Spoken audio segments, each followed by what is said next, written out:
Welcome to Ridhima kitchen. வாங்க இன்னைக்கு நம்ம வீட்டு ஸ்டைலில் ஒரு தயிர் சாதம் பார்க்கலாம். 1.25 ஸ்பூன் எண்ணெய் ஊற்றிருக்கிறேன். கடுகு போட்டு போகிறேன்.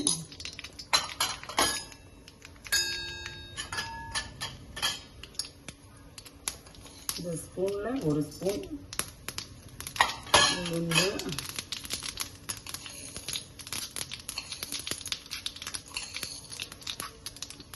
கடலைப்பருப்பு அஞ்சலை குட்டி ஸ்பூனில் 3 ஸ்பூன் போட்டிருக்கேன். பாருங்கள், 2 வரமிளகா, 2 பச்சை மிளகா எடுத்து வச்சுருக்கேன். கொஞ்சம் இஞ்சி கட் பண்ணி வச்சுருக்கேன். 2 பூண்டு சதைச்சி வச்சுருக்கேன். கொஞ்சம் மாதுளம்பழம் வீட்டில் இருந்ததுனால எடுத்து வச்சுருக்கேன். தயிர் எடுத்து வச்சுருக்கேன். வாங்க பார்த்துருவோம். எல்லாம் போட்டுற போகிறேன்.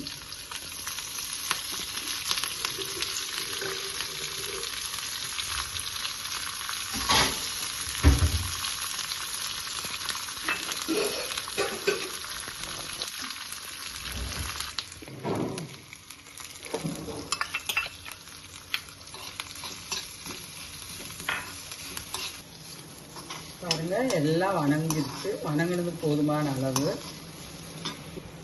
சாப்பாடை நல்லா குழைவா வேக வச்சு வச்சிருக்கேன். சாப்பாடு வந்து 3/4 வேவு ஆகும்போதே 1 டம்ளர் பால் அதில் ஊற்றிட்டேன். அதில் கொஞ்சம் உப்பும் போட்டே வேக வச்சிருக்கேன். நம்ம ஸ்டார்டிங் சாப்பாடு தயிர் சாப்பாடு வேக வைக்கும் போதே உப்பு போட்டுடணும். 2வது பால் ஊத்துற டைம்ல உப்பு போடக்கூடாது. பால் கொஞ்சம் பிரிக்க போல ஆகிரும். அதான் முதல்லயே போட்டு நல்லா குழைவா வேக வச்சு வச்சிருக்கேன்.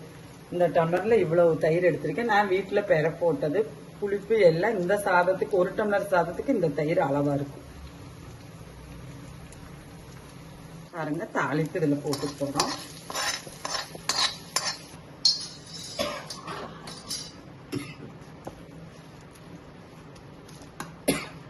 தயிர் ஊற்றி போறேன்.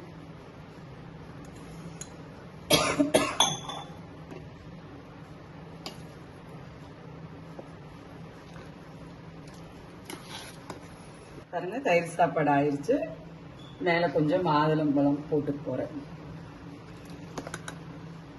வாங்க நம்ம வீட்டுல சாப்பிடலாம். நன்றி, வணக்கம்.